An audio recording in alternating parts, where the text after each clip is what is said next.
to get help, because like I said, I think this is a mask for something else that's going on. And I think that you owe it to your kids and your wife to be the father and the husband that they have had, because this is not it. Can I say something? Of course. What do I do if I'm already in therapy and my therapist is saying, this is the direction you should go? Find a new therapist. How long have you been with this therapist? 3 years. And you just now, like, when did you get diagnosed with gender dysphoria?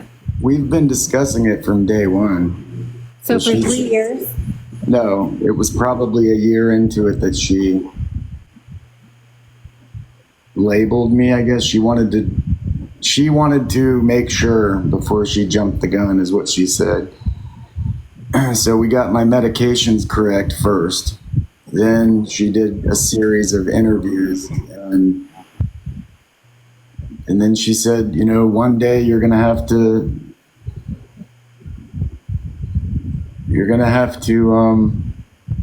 be yourself with this. You're gonna have to tell her. And it took me 2 years since then to do that. So can I ask how your depression is being treated? Abilify, So you're taking medications? Yes. Yeah. Mood stabilizer at all? Mood stabilizer. Antidepressant, antipsychotic, and something else. What do you mind? The antipsychotic, you said that's for your bipolar? Yes. Yeah. Is that okay? It's pretty much a mood stabilizer. That's just what it's called.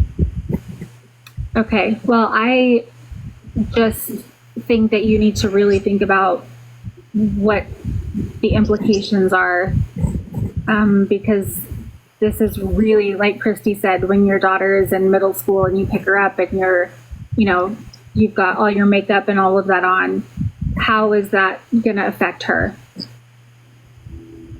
Well, everything that you guys are bringing up is valid and good points, and it's giving me something to think about.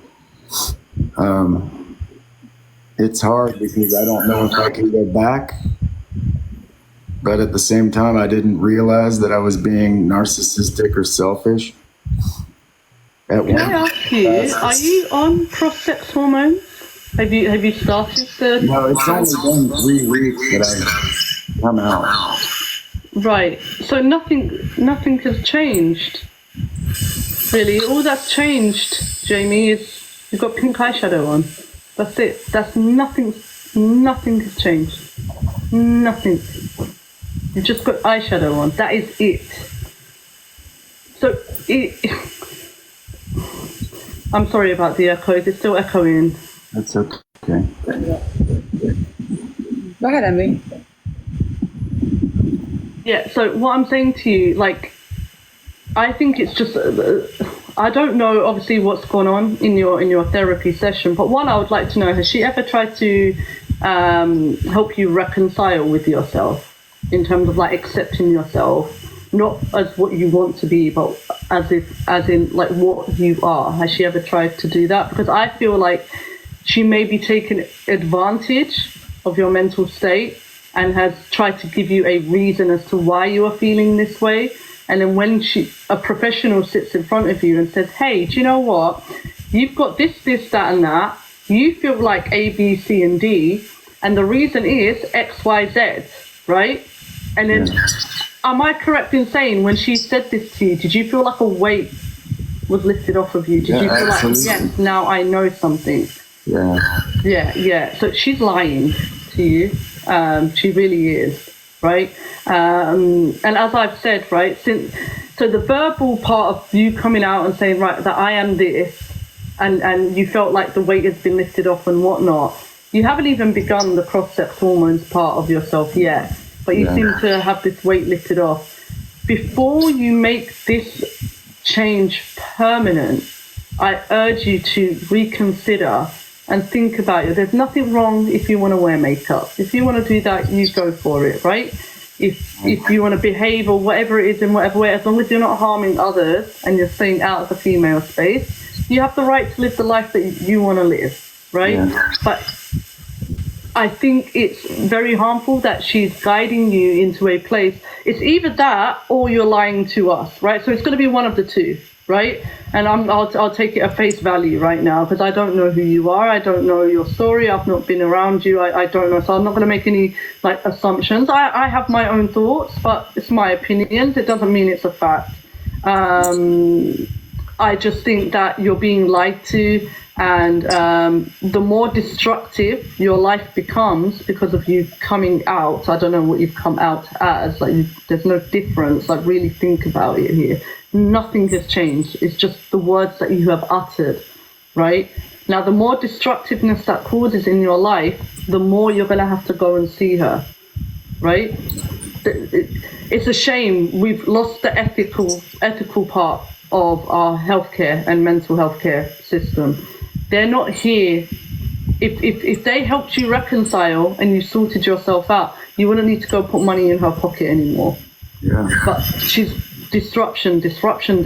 Oh, actually, you are actually a woman because you didn't like playing with certain toys. And this is where I say gender dysphoria has been taken out of context so much, that gender dysphoria, because you never mentioned anything about your bodily autonomy, not that you have to, but usually when I've spoken to trans-identified people, trans-identified men who have told me that they've taken metal things to their body parts because they can't stand the look of it, right? You're not showing signs of that to me. You're showing signs of you're in a midlife crisis, you sought help, and this is the help that's been given to you. And because it's out there and a bit different, you've kind of got this feeling of, oh, this is who I am and what I want to be, and I've been in the closet for so long. But I genuinely don't think that's the case.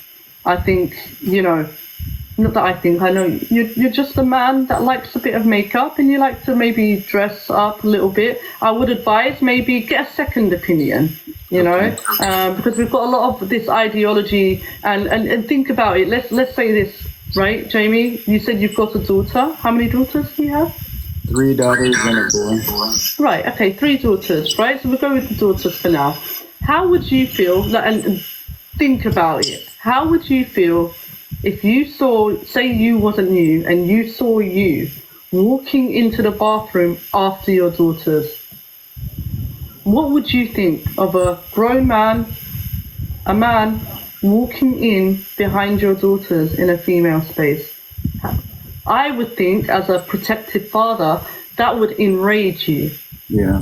Yeah, you'd be like, because we don't know. You don't know what's going on in my mind. I don't know what's going on in yours, right? So objectively, through looking at each other, you can't tell if I'm going to cause a harm to you or if you're going to cause a harm to me. I wouldn't be able to tell that. And you, as a father, being protective over your daughter, over your daughters, you're not going to know what this man's intention is. But I know, you're not going to take that chance. So we have to live in a selfless society, right? We have a responsibility as adults in society to protect the children and protect the vulnerable. Women and children being the main vulnerable out there. I mean, I'm not saying like there's obviously disabled people and things like that, but we're just going along with the sexes right now. I don't think you would allow any man to walk in behind your daughters. So remember, every time you walk into a female space, you are violating the boundary of a woman that has a father, that has a brother. I would have never gone in there had there been small children in that bathroom.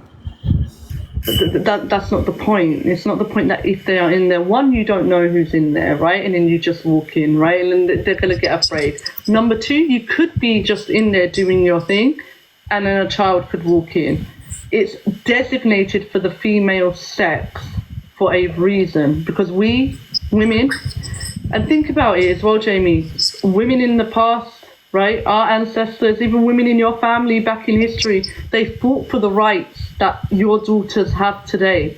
You are actively advocating against the rights that have been put in place for your daughters, for their right to privacy, dignity, and safety away from the male sex.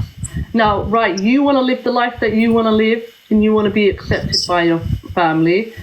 That hasn't happened, of course not. They're not going to accept that.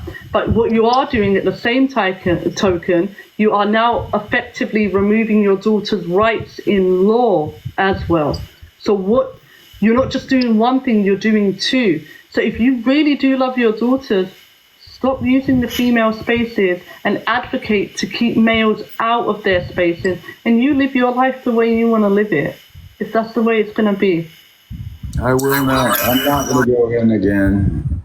I won't. I don't. Like I said, I really didn't mean to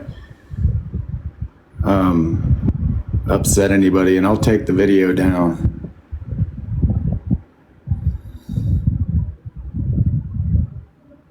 And I'm Because remember, Jamie, remember this, right? Your children can be on social media as well. Now, think about your daughter. She said she's 21. She comes on TikTok, she comes across your page and she sees her dad. I already saw her and her boyfriend in my. I saw her. Come on, think. Feel with your heart and think with your brain. It's not about you. This isn't about. You know, there's things I want to do, Jamie. There's so many things I want to do.